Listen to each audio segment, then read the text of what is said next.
I'm Victoria Wagner, and I'm from the Robert Wood Johnson Library of the Health Sciences. I'm excited to be here at the Library of Science and Medicine, where we will be able to meet with and assist members of the RBHS community, the Robert Wood Johnson Medical School, here at our service point and virtually.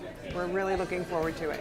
So it's really so very exciting to be here. It's hard to believe that the Library of Science and Medicine has been right across from the medical school all these years, and we really have not taken advantage of it. To offer such a beautiful space for our students to be able to study, have quiet time, and interact with our wonderful, resourceful librarians is really very special for us.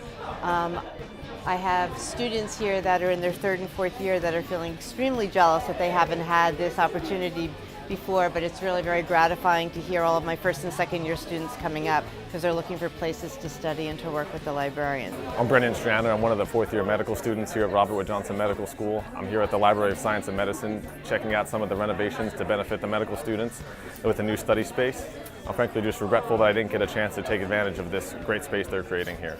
I'm Lee Ann Schein, an M1 educator, a course director, and a block director, and I think this is going to be a wonderful, exciting space for students to use to help them with their studying, to just a place to come and chill out.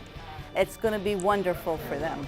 My name's Dianna Glendinning, and I'm an M2 course director, and I run the M2 subcommittee for course directors, and I run the evidence-based medicine thread.